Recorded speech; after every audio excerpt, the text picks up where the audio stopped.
warahmatullahi wabarakatuh. Sebelumnya kami ucapkan terima kasih kepada para dokter yang memberi ilmu kepada para jemaah Masjid Al-Akbar. Mudah-mudahan barokah. Tahun 2025 pernah opname karena penyakit diare yang sangat akut sehingga sampai perut itu berbunyi rucuk-rucuk. Kemudian sama anak saya itu diberikan obat tanpa resep dokter untuk mengobati penyakit lambung yang diare yang akut. Akhirnya diputuskan tidak bisa sembuh, diputuskan untuk opname. Selama 3 hari ini masih kita BO itu masih terus. Akhirnya alhamdulillah setelah beberapa hari dirawat sama dokter ini sembuh. Mohon penjelasan untuk kami ini sudah usia lanjut, barangkali ada saran-saran dokter agar tetap sehat. Terima kasih.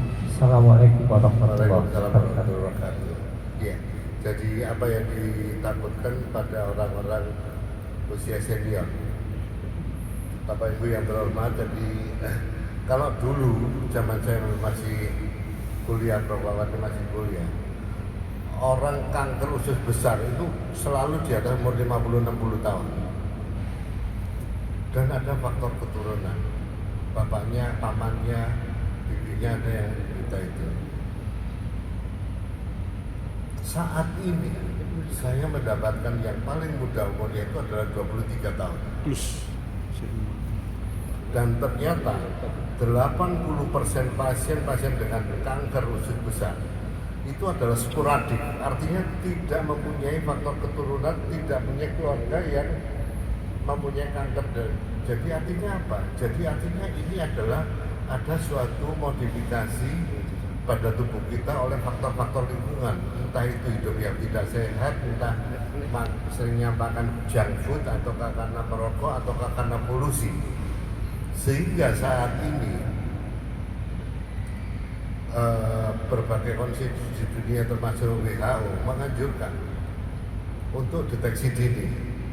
Karena kalau berdasarkan suatu keluhan, ketika keluhan daripada kanker usus besar itu muncul, maka bisa dipastikan bahwa dia sudah pada stadium lanjut. Sehingga dilakukanlah suatu screening. Kapan dilakukan screening?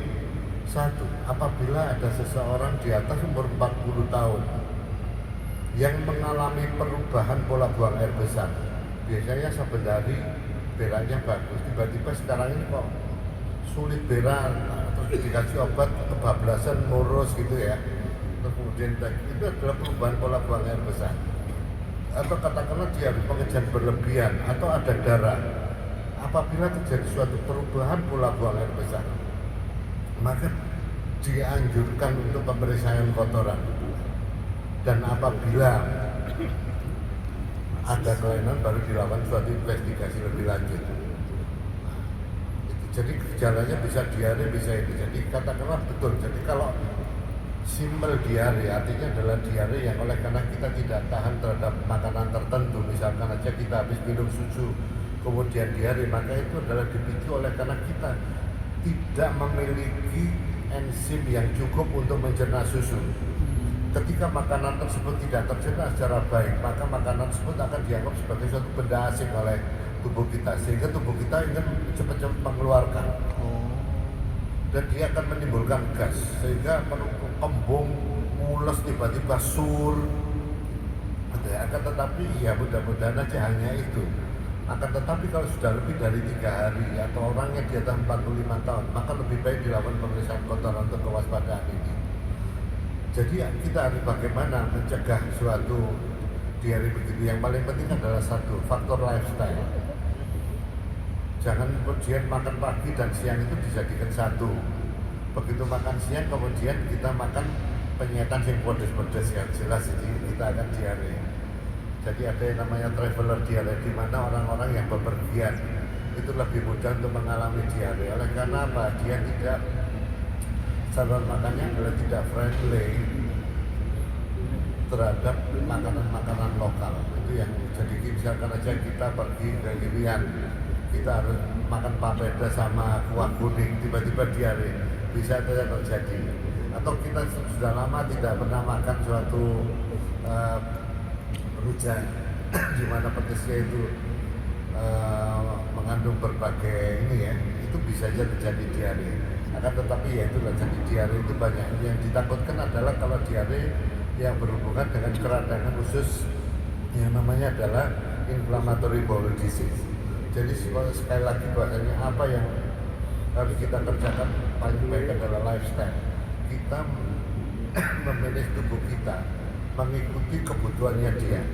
Dia butuh diberikan makan sehari 3 kali pada waktu yang tepat. Dia minta diistirahatkan paling tidak 6-8 jam sehari. Dia minta dilakukan olahraga at least 30 menit setiap harinya.